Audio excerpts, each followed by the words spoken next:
So before the break, we were discussing the equation of motion in terms of its rectangular components, that is x, y, and z axis. ये हमने एक example solve की थी. अब equation of motion चूंकि it is a vector equation, so you need to apply that equation along some coordinate system को axis के along आप अप्लाई करते हैं, तो इट इज नेसेसरी के you need to draw the free body diagram of each and every particle जिसके ऊपर भी आप ये इक्वेशन ऑफ मोशन जो है वो अप्लाई कर रहे हैं, जिस तरह अभी हमने एक रेट कंसिडर किया था एग्जांपल 13-1 में. So moving on to the next example which is example 13-4. आपके पास एक स्मूथ कॉलर है which has a mass of 2 kg. Now again statics में जब word smooth आता था तो what does that indicate? Friction. So you don't have to include friction in your analysis because it is a smooth collar. So a smooth collar of 2 kg mass shown is attached to a spring having a stiffness of 3 kilonewton per meter. So this spring which is shown to you has a stiffness of 3 newton per meter and an unstretched length of 0.75 meters. It means that when this collar is at point A या position A, the spring is in its unstretched position. ठीक है, तो आपके पास ये spring जो है it is in unstretched position once this collar is at position A. The second thing is if the collar is released from rest at A, so आपने किया क्या कि इस collar को इस position A से rest से release किया. Now definitely once you release it due to the weight of the collar, ये जो आपके पास 2 kg mass है, तो weight की वजह से this collar is going to move downward. You need to find out the acceleration as well as the normal force which the rod exerts on the collar at the instant when it has traveled a distance of y equal to 1 meter. So 1 meter का distance अगर इसने travel कर लिया है, so कितना acceleration होगी अगर ये पॉइंट सी तक पहुंचता है after covering a distance of 1 metre, और दूसरा क्या वो नॉर्मल रिएक्शन फोर्स होगी जो कि ये रॉड इस कॉलर के ऊपर एक्सर्ट कर रहा है. So I hope that the question is clear to all of you. Yes, sir. Okay, now starting with the free body diagram, since we need to apply the free body diagram, need to apply the equation of motion for which we will be requiring the free body diagram. और देखिए कोशिश किया करें कि जब जब आपके पास kinetics का कोई भी प्रॉब्लम आए, चूंकि आपकी उसी फ्री बॉडी डायग्राम से आपकी मुख्तलिफ काइनेटिक की इक्वेशंस बन रही होंगी, तो कोशिश करें थोड़ा सा सुकून के साथ टाइम निकाल के 2-3 दफ़ा सोच के फ्री बॉडी डायग्राम सही बना लें, because once the free body diagram is correct definitely आपकी जो इक्वेशन फ्री बॉडी डायग्राम से बननी है वो भी करेक्ट होंगी. अगर आपकी फ्री बॉडी डायग्राम ही गलत होगी तो डेफिनेटली इक्वेशन भी गलत बनेगी और आपका सोल्यूशन भी गलत होगा. तो कोशिश करें जब भी फ्री बॉडी डायग्राम वाले प्रॉब्लम्स आए और या काइनेटिक्स के प्रॉब्लम है जिसमें आपको फ्री बॉडी डायग्राम की जरूरत होती है, try to think at least 2 times before drawing the free body diagram. Okay, starting with the free body diagram, मैं कहता हूं कि ये वो कॉलर है जिसकी हमें फ्री बॉडी डायग्राम बनानी है once it is at position C. So one thing which would be acting on this collar is basically the weight of this collar which would be acting vertically downwards. Then the other thing which would be acting on this collar is going to be the spring force. Statics याद है, spring remove करते थे तो हमें spring force मिलती थी, और उस force का direction ये जो थीटा है ये क्या हम determine कर सकते हैं? Can we determine this theta?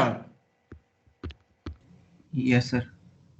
By trigonometry, tangent theta is y over 0.75. So theta would be tan inverse y over 0.75. Y is 1. So 1 over 0.75 लेके आप उसका tan inverse लें तो आपको जो है वो theta मिल जाएगा, which comes out to be 53.1 degrees. ठीक है, ओके.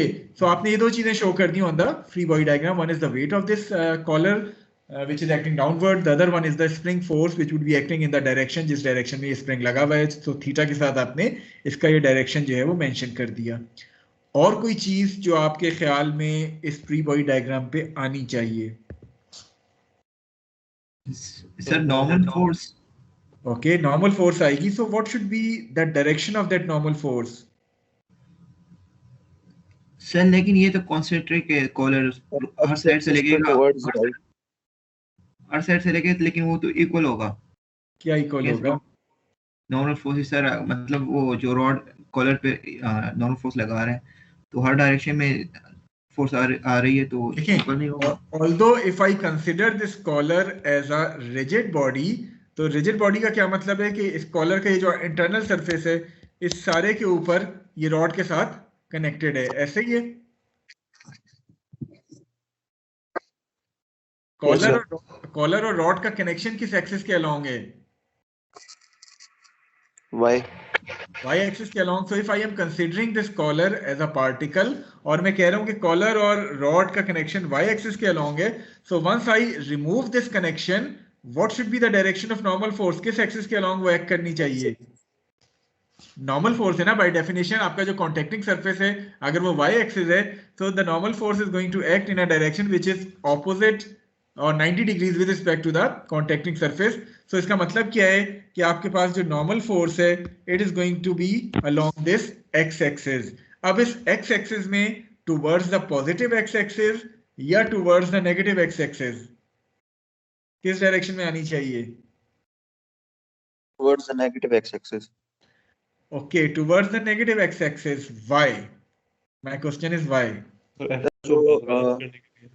नॉर्मल रिएक्शन इसमें क्रिएट हो रहा है वो वेट की वजह से नहीं हो रहा, बल्कि जो एफएस वाली फोर्स है उसके एक्स कंपोनेंट की वजह से हो रहा है। और वो बिल्कुल एफएस ठीक है, एक्स कंपोनेंट है वो इसको टुवर्ड्स राइट खींचना चाह रहा है। ठीक है। वो तो जो नॉर्मल surface है फोर्स वो तो फिर अकॉर्डिंगली ये towards the negative x axis आनी चाहिए, that's right. So by common sense मैंने जज क्या किया कि बेसिकली नॉर्मल फोर्स जिस एक्सिस के अलोंग लग रही है उस एक्सिस के अलोंग सिर्फ एक फोर्स एक्ट कर रही है which is the x component of spring force, और वो x component of spring force लग रहा है टुवर्ड्स द राइट, जो कि एक तरह से स्कॉलर को राइट की तरफ खींच रहा है। अब एक्स डायरेक्शन में क्या कोई मोशन हो रहा है? No sir, The collar is constrained to move along the y-axis only. So it means कि आपके पास जो x डायरेक्शन में फोर्सेस हैं वो एक दूसरे को बैलेंस कर रही हैं। अगर मैं उस लॉजिक को अप्लाई करूं तो ये fs का x कंपोनेंट और नॉर्मल फोर्स एक दूसरे के ऑपोजिट होनी चाहिए ताकि आपको समेशन fx जब करें तो जीरो मिले, यानी अनबैलेंस फोर्स आपके पास कोई ना हो अलोंग द x एक्सिस। तो कॉमन सेंस मुझे यही कह रही है कि मुझे नॉर्मल फोर्स का डायरेक्शन जो है वो towards the negative x axis बनाना चाहिए।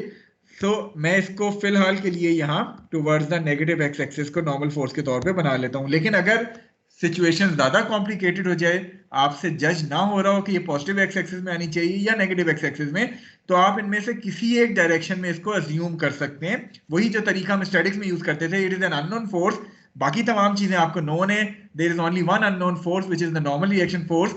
तो आप जिस डायरेक्शन में भी अज्यूम करें, आखिर में अगर उसका साइन पॉजिटिव मिल जाए it means your assumption is correct, अगर साइन नेगेटिव मिल जाए तो you are going to reverse your assumption. यहां तो हमें समझ आ रही थी, आसान था, कॉमन सेंस के साथ हम जज कर सकते थे। लेकिन इन केस के कभी आप जज ना कर पा रहे हो तो assume it in either one of these direction, either toward the positive x or the negative x axis, solve it, apply the equation of motion, और if your answers come out to be positive, NC की value positive आ गई, assumption correct है, NC की value negative आई, so you are going to reverse your assumption. I hope that this point is clear to all of you. बहुत ज्यादा सोचने की जरूरत नहीं है कि आपके पास एक अननोन है उस पर आप 10 मिनट लगा दें कि इसका डायरेक्शन क्या होना चाहिए, नहीं, एक आध मिनट लगाएं और उसके बाद नहीं समझ आ रहा तो कोई एक डायरेक्शन अज्यूम कर लें। Is it correct? Is it clear to all of you? yes sir.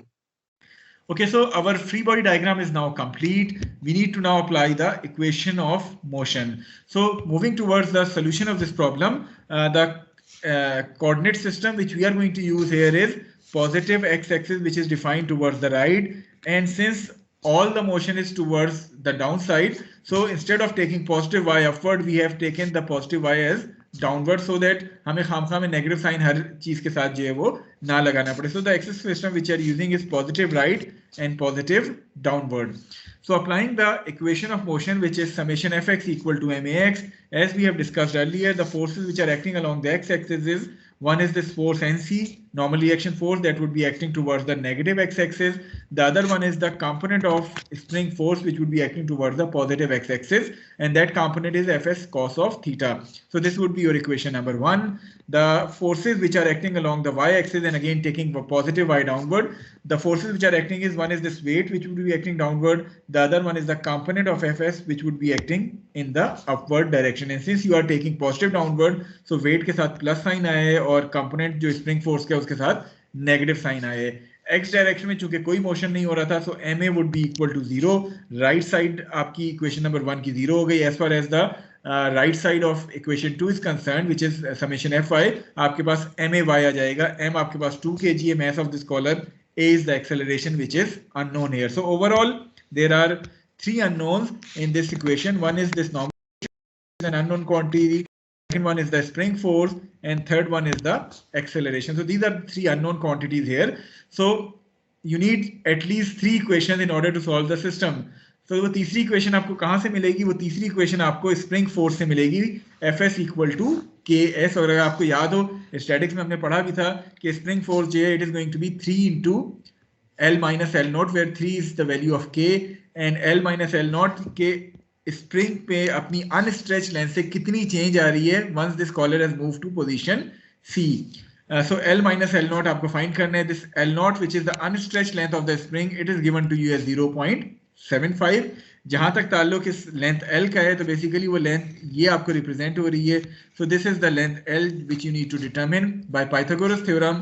This length L should be equal to 0.75 square plus 1 square whole under root. So आपके पास L आ गई 1.25, and now putting all the values in this spring force, it will give you the value to be equal to 1.5 Newton. Now your system reduces to 2 equations and 2 unknowns. Solving the system will give you the value of acceleration and normal reaction force as shown. Again, the normal reaction force comes out to be a positive quantity. It means that our assumed direction of NC is correct, and it is basically acting along the x-axis. Is it clear to all of you? कोई question, कोई Curie जो आप पूछना चाहें? Clear है sir? Clear है. Okay, now moving on to a slightly more complicated problem, which is problem 13-16. और उसके बाद हम मजीद मुश्किल प्रॉब्लम पे जाएंगे, and then the topic is going to be over. हमने 2 एग्जांपल्स कर ली, 2 प्रॉब्लम्स कर लेंगे. सो प्रोबेबली रिमेनिंग प्रॉब्लम्स को आप as a non submitted homework के तौर पे ले सकते हैं. ऑलरेडी आपको एक सबमिटेड होमवर्क, सबमिटेड असाइनमेंट जो है वो इस वीक कही गई है, विच इज असाइनमेंट नंबर 1, जो कि आई होप कि तमाम लोगों ने देख ली होगी. 4 प्रॉब्लम्स हैं relevant to different topics of chapter number 12. वो आपने सॉल्व करने हैं और बाय संडे 13 दिसंबर आपने वो सबमिट करवाने हैं. ओके, प्रॉब्लम 13-16 क्या है? A man pushes on the 60-pound crate with a force F. अब इसमें थोड़ा सा आपका अगेन कॉन्सेप्ट ऑफ स्टैटिक्स जो है वो इस्तेमाल होंगे, because he is pushing this crate with a force F, and the magnitude of this force is increased until the crate begins to slide. This force is always applied at an angle of 30 degrees with respect to the horizontal, लेकिन magnitude उसका fix नहीं है, बल्कि आप slowly इस F का magnitude जो है वो इंक्रीज करें from 0 onward until begins to. आप और काइनेटिक इन्वॉल्व होंगी. आई होप कि फ्रिक्शन की अंडरस्टैंडिंग है आपको चैप्टर नंबर 6 की, जो हमने स्टैटिक्स में किया था. चैप्टर 6 था या चैप्टर 8 था, बहरहाल वो आपको क्लियर होगा. You need to determine the crate's initial acceleration if the coefficient of static and kinetic friction are given to you as 0.6 and 0.3 respectively. So question is clear to you all. थोड़ा सा सोच लें. 30 seconds के बाद मैं आपसे पूछूंगा कि इसको हम किस तरह सॉल्व कर सकते हैं. ये स्टैटिक और काइनेटिक फ्रिक्शन कहाँ से इन्वॉल्व करेंगे? जी, anyone volunteer who want to give me a solution कि किस तरह सॉल्व किया जा सकता है. सबसे पहले चलें, let us consider the free body diagram of this particle. So इस पार्टिकल के ऊपर एक तो ये फोर्स एक्ट कर रही है F. The second thing which would be acting on this particle is the weight of the particle. Next thing is going to be the normal reaction force which would be acting in this direction. What about the force of friction? In what direction this force would be acting? along negative x-axis. So this force of friction would be acting in this axis. Once the crate is stationary, this would be static friction force. Once the crate has started motion, then it would be the kinetic friction force. In both cases, it is going to be F equal to mu n. Static में हम static friction वाला coefficient इस्तेमाल करेंगे, kinetic में हम kinetic friction वाला coefficient इस्तेमाल कर सकते हैं. Okay, so free body diagram is now complete. How we are going to solve it? Sir ये करने के पहले तो नॉर्मल कैलकुलेट करेंगे. Okay, so first of all we are going to consider the static friction phase in which we are applying the force and the crate is not moving. So हम maximum static friction force को apply करते हुए वो normal reaction force NC की value जो है वो calculate कर लेंगे।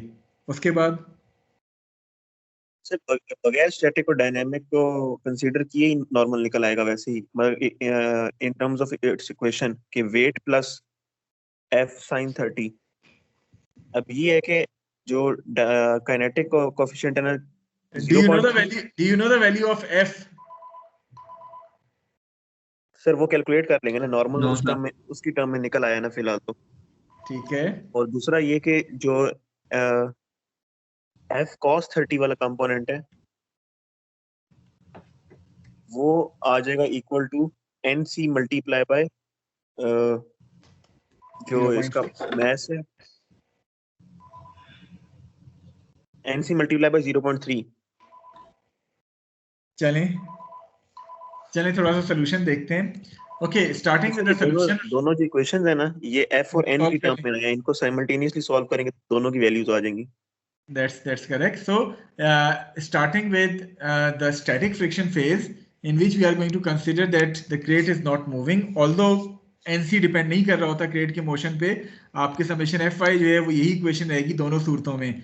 So F sin of 30, which is basically this component with a negative sign since you are taking positive axis upward, minus W plus NC would give you the value of F in terms of NC. Then applying the equation of motion along the x-axis, summation fx equal to max, f cos 30 minus 0.6 NC should be equal to 0 since the crate has not yet started motion.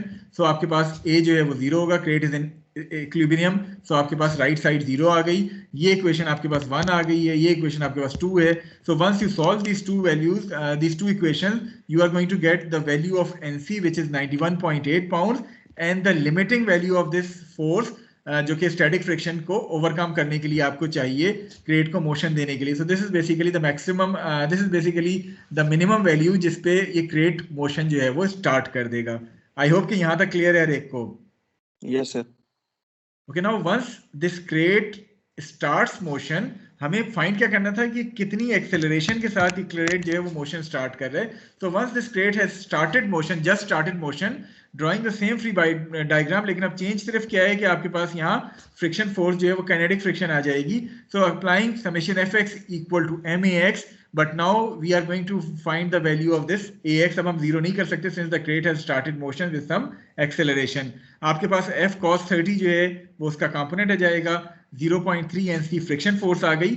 ये 60/32.2 हमने क्यों किया है? What is this? It is basically mass. आपको जो यहाँ दिया हुआ था, अगर हम क्वेश्चन की स्टेटमेंट पढ़ें, it was a 60 pound crate. जब आपको अगर याद हो स्टैटिक्स में हम पाउंड्स की बात करते थे तो बेसिकली हम ये पाउंड फोर्स की बात कर रहे होते थे. इसको मैस में कन्वर्ट करने के लिए हम इसको रेलिवेंट g की वैल्यू से जो है वो डिवाइड करते थे, because w equal to mg, m equal to w over g. So w is given to us as 60, so in order to find out m it is going to be 60 over g. तो हमने 60 over g के तौर पे इसको apply करते हुए जो है वो बाकी चीजें डिटरमिन की हैं. Is it clear to you all? So acceleration comes out to be 14.78. Clear है ये चीज? कोई चीज जो ना समझ आई हो? स्टैटिक और काइनेटिक फ्रिक्शन का मतलब समझ आ गया? यहाँ हमने पहले कंसिडर किया और वो लिमिटिंग वैल्यू फाइंड की एफ की, जिसके ऊपर मोशन जो है वो स्टार्ट होना था, और उसके बाद फिर हमने उसी वैल्यू को इस्तेमाल कर लिया in order to find out the value of acceleration. So static और काइनेटिक फ्रिक्शन का कॉन्सेप्ट यहाँ इस्तेमाल हुआ है. काइंडली अगर वो आपको भूल गया है तो एक दफा दोबारा स्टैटिक्स की बुक से गो थ्रू हो जाए, बिकॉज जब हम काइनेटिक्स की बात करेंगे और फ्रिक्शन की बात करेंगे और इस तरह फोर्स वेरी कर रही होगी तो फिर हमें वो स्टैटिक और काइनेटिक दोनों चीजें अप्लाई करनी पड़ेंगी. So any query relevant to this problem? No sir. Okay, चलिए अब फाइनल प्रॉब्लम की बात करते हैं, which is quite complicated because ये आपके मुख्तलिफ कॉन्सेप्ट्स अभी तक के इस कोर्स के जो है वो चेक करेगा. प्रॉब्लम 13-27. आपके पास इसमें दो ब्लॉक्स हैं, block A as well as block B. So you need to determine the required mass of block A. So ये आपके पास जो block A है इसका वो कितना mass होना चाहिए MA, so that when the system is released from rest, it moves the 5 kg block B 0.75 meters up the smooth inclined plane in time t equal to 2 seconds. So आपका वो A का कितना mass होना चाहिए कि जब आप इस सिस्टम को रेस्ट से रिलीज करें तो it will move this block B 0.75 meters up the smooth incline in time t equal to 2 seconds. Neglect the mass of the pulleys and the cord. So थोड़ा सा इस फिगर को देखें, गौर करें, and then we are going to discuss the solution with you. इसमें ना सिर्फ आपका इक्वेशन ऑफ मोशन इस्तेमाल होगी, प्रोबेबली इसमें आपकी काइनेमेटिक्स भी इस्तेमाल होगी, प्रोबेबली इसमें आपका इंटरकनेक्टेड मोशन भी इस्तेमाल होगा, वो जो सेकंड लास्ट टॉपिक था. तो 3-4 टॉपिक्स इसमें कवर हो रहे हैं. सो इस तरह का problem exam point of view से बड़ा आइडियल होता है कि एक ही प्रॉब्लम में आपके मुख्तलिफ टॉपिक्स जो है वो जज हो जाते हैं. ओके, चलें अब मैं ऐसा करता हूँ कि वॉलंटियर के बजाय late me ask questions from you people, ताकि थोड़ा सा मुझे अंदाजा हो जाए कि किसको समझ आ रहा है और किसको नहीं आ रहा. Okay, starting with Musab Asim. Musab, hear me, अपने आप को अनम्यूट करें और मुझे बताएं कि इसमें हम किस तरह इसको सॉल्व कर सकते हैं. कोई आइडिया दें. Musab Asim. I think Musab is not here. Farhan Ali, can you hear me? Yes sir. Okay, किस तरह हमें सॉल्व करना चाहिए इसको? सर सबसे पहले तो हम एक रेफरेंस एक्सिस डिफाइन करेंगे ई पे. अच्छा, आप करना क्या चाह रहे हैं पहले तो ये बताएं. सर ये कोड की लेंथ को प्लस करना चाह रहा हूँ. आप बेसिकली ए और बी को आपस में इनकी काइनेमेटिक्स रिलेशनशिप देखना चाह रहे हैं, वी और ए का, ऐसे ही है? Yes sir. अच्छा, तो वो क्यों सर, लेकिन चाहिए आपको वो रिलेशनशिप? सर ताकि हम ये डिस्टेंस फाइंड कर सकें. अच्छा, चलें, हमने फाइंड कर लिया ए और बी का रिलेशनशिप, लेकिन क्या हमें इन दोनों में से कोई एक वैल्यू भी नोन है कि हम दूसरी वैल्यू फाइंड कर लें? नो सर, कोई भी नहीं नोन. तो सर फिर एक पहले हम किसी kg तरह कोई एक एक्सेलरेशन ना फाइंड कर लें यस सर. ताकि दूसरे को हम रिलेट कर सकें आपकी वाली inter relationship of those two particles से. मोहम्मद हारिस, चलें आप अपना माइक म्यूट कर दें. मोहम्मद हारिस, वो कौन सी एक्सेलरेशन है जो हम यहाँ इजीली डिटरमिन कर सकते हैं? ए या ए बी?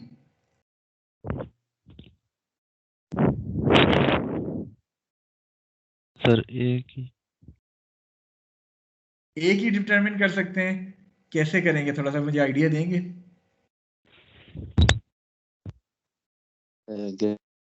चलिए अपना माइक म्यूट कर दें क्योंकि आपने जवाब थोड़ा सा गलत दिया है. Ahmad Deen, can you hear me? Ahmad Deen, जिन से मैं सवाल मेरे ख्याल में उनकी एब्सेंट मार्क कर दूं. Excuse me sir. जी, ये सर कनेक्टेड की जरूरत क्यों है? हमें तो जरूरत ही नहीं है ना. देखिए अभी जरूरत है या नहीं. तारिक, काइंडली अभी आप म्यूट कर दें, आपकी बारी काफी आ चुकी है. Let me ask question from those who have not yet contributed in today's lecture. ठीक है? Okay, Mohammad Haris Yazdani, can you hear me? Present sir. अच्छा, नहीं प्रेजेंट तो हैं, लेकिन ये बताएं कि सॉल्व किस तरह करेंगे इसको. एक्सेलरेशन कौन सी आसान है फाइंड करना, ए की या बी की? एक ही सर. आपने भी अगेन, मैंने हारिस को कहा था कि गलत जवाब दिए, आपने भी वही गलत जवाब दिए. How you can determine the acceleration of A? Haris Yazdani, कैसे डिटरमिन करेंगे ए की एक्सेलरेशन? सर ग्रेविटी की फोर्स लगेगी, उसके जरिए सर हम इजीली ग्रेविटी वाली फोर्स लग रही है, which is the weight of that particle. Free falling object है वो, तो रोप से कनेक्ट है. Munib Zafar, can you answer me? Yes sir. अच्छा, कैसे फाइंड करेंगे, ए या A B? Sir B block. अच्छा, चलें आपके सवाल को मैं थोड़ा सा आसान बना देता हूँ. थोड़ा सा गौर से इस स्लाइड को देखें. मैं इस सिस्टम को अभी कर दूं साइड पे. मैं आपसे कहता हूं कि आपके पास एक अदद पार्टिकल है जो कि स्ट्रेट लाइन मोशन कर रहा है. से स्ट्रेट लाइन मोशन कर रहा है, ये वाला पार्टिकल है, and it is travelling in a straight line motion along the x-axis. ये पार्टिकल जो है वो 0.75 मीटर्स का डिस्टेंस कवर कर रहे हैं in time t equal to 2 seconds. आप इसकी एक्सेलरेशन फाइंड करें तो is there any kinematic relationship जिसकी मदद से आप इसकी एक्सेलरेशन फाइंड कर सकते हैं? Yes sir. क्या रिलेशनशिप है वो? सर इनिशियल वेलोसिटी हम 0 लेते हैं, vf minus vi divided by t. Constant acceleration का केस है ना. अच्छा चलिए मान लिया आप कहते हैं this is a case of constant acceleration, although it is a case of constant acceleration, लेकिन इक्वेशन आप कौन सी अप्लाई कर रहे हैं? Do you know the final velocity? अच्छा मैं डिस्टेंस बताती हूँ. तो फिर अब बताएं कौन सी इक्वेशन अप्लाई करें? ये एक मिनट सर.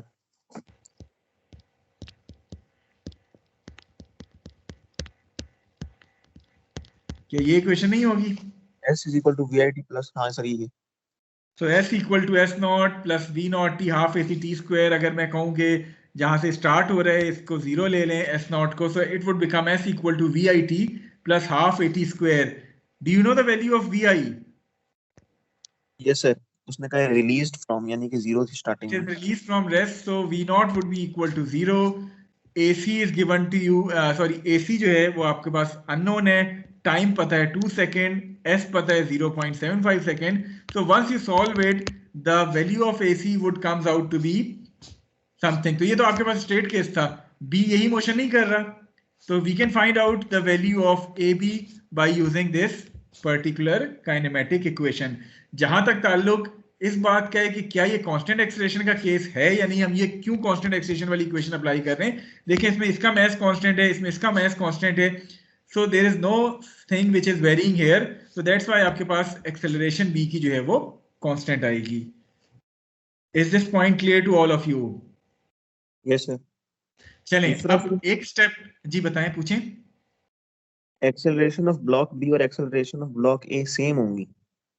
नहीं, ये तो मैंने नहीं कहा सर वो एक ही स्ट्रिंग से बंधे हुए हैं, अगर एक्सेलरेशन डिफर करेंगे तो इसका मतलब है कि देखिए बात स्ट्रेच सुने, है ये. अगर ऑल्दो एक स्ट्रिंग से बंधे हुए हैं, लेकिन अगर मैं कहता कि वो इस तरह कनेक्टेड है और ये डायरेक्टली इसके साथ कनेक्टेड है, तब तो आपकी बात वैलिड थी कि जितनी बी की आएगी उतनी ए की होगी. लेकिन जब आप लूप देते हैं इस तरह, तो लूप देने का मतलब क्या होता है कि एक तरह से इनकी एक्सेलरेशंस को आप या वेलोसिटीज को आप वेरी कर रहे हैं. ये लूप देने का मकसद ही है.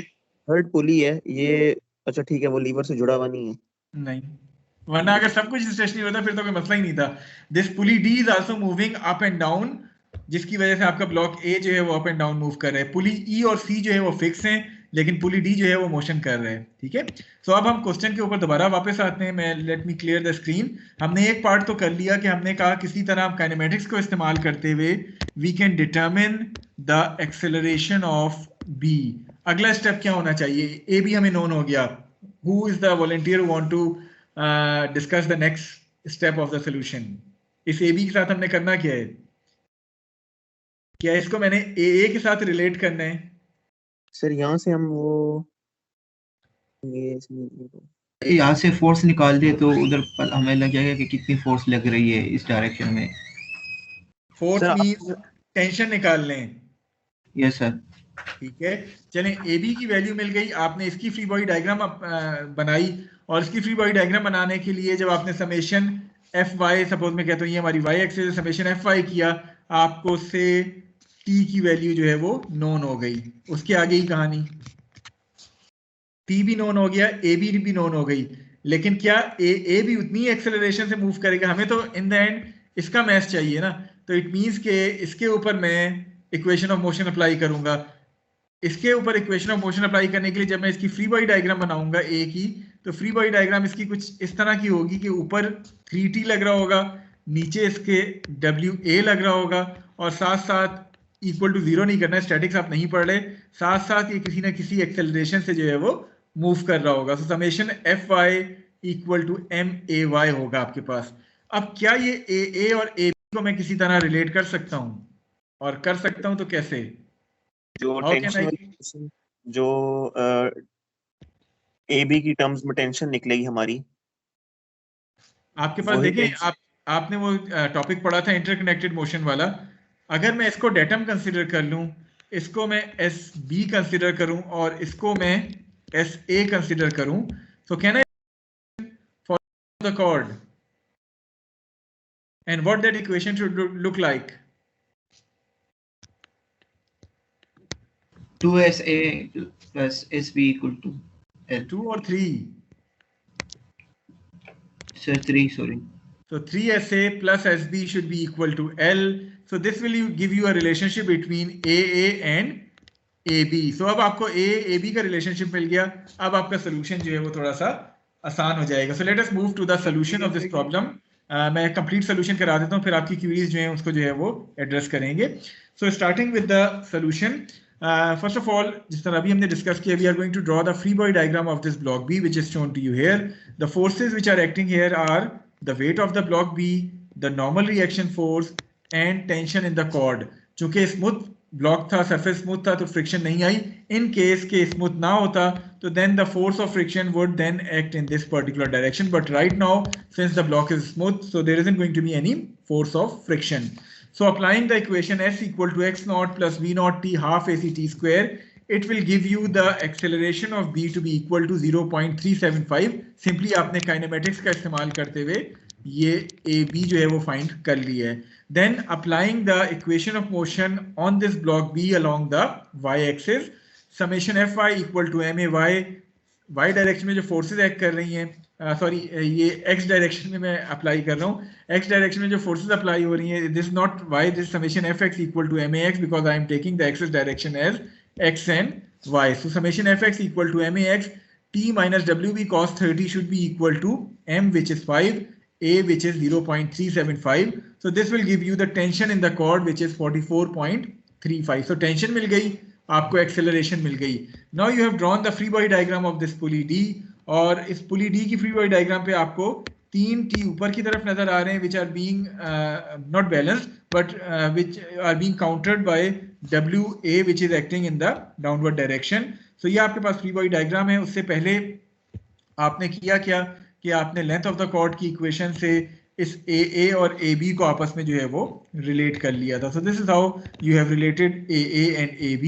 आपके पास अभी जिस तरह हमने डिस्कस किया था 3AA should be equal to minus AB आ जाएगा. देन आपके पास इक्वेशन ऑफ मोशन आपने अप्लाई की ऑन दिस ब्लॉक A और pulley D, 3T minus WA should be equal to MA.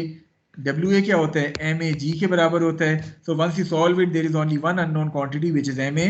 So MA comes out to be 13.73 kg. So this is going to be the required mass of block A, जिसको आप जब rest से release करेंगे तो block B को वो 0.75 metres up the incline move करेगा 2 seconds के अंदर. Okay, now any question relevant to this specific problem? और जी 3SA किस तरह? अच्छा चलें 3SA किस तरह. टॉपिक आपने उसके जाके प्रॉब्लम सॉल्व किए थे जो हमने इंटरकनेक्टेड मोशन की बात की थी. डेटम हम डिफाइन कर लेते हैं यहाँ. इस डेटम से यहाँ तक मैं पोजीशन कोऑर्डिनेट डिफाइन करता हूँ SB. यहाँ तक तो कोई इशू नहीं है जी. अच्छा SA में डिफाइन करता हूँ up till this pulley D. यहाँ तक भी ठीक है जी. अच्छा now the length of the cord should be equal to this length plus this length plus this length. Suppose मैं कहता हूँ कि आपके पास ये जो स्मॉल लेंथ है इस लिवर की, इसको मैं कहता हूँ this is say x. So now the length of the cord would be equal to SA plus SA minus x multiply by 2 plus SB should be equal to L. यही है length of the cord जी. अब इसमें x क्या है? क्या x very कर रहा है? कांस्टेंट है. कांस्टेंट है. सो कांस्टेंट को मैंने इस इक्वेशन में शामिल ही नहीं किया. In this 2SA plus SA would become 3SA plus SB equal to L. ठीक है. Okay any other question which you want to ask? कोई सर ये पूछें. ये एक्सेलरेशन AD और A इक्वल होगा? जी बिल्कुल इक्वल होगा. वजह क्या है कि इस पुली से डायरेक्टली आपने इस ब्लॉक को हैंग किया हुआ है. जितनी एक्सेलरेशन से या जितनी काइनेमेटिक्स से ब्लॉक D ऊपर या नीचे मूव करेगा उतनी ही काइनेमेटिक्स के साथ ब्लॉक A भी ऊपर या नीचे मूव करेगा because it is being directly attached with this pulley D. Okay, sir. Thank you so much. Okay, any other question which you want to ask? कोई स्टूडेंट अगर किसी की कोई क्यूरी हो इस प्रॉब्लम से रेलिवेंट या इस टॉपिक से रेलिवेंट जो कि हमने equation of motion in terms of x y coordinates की है, you may please ask it now.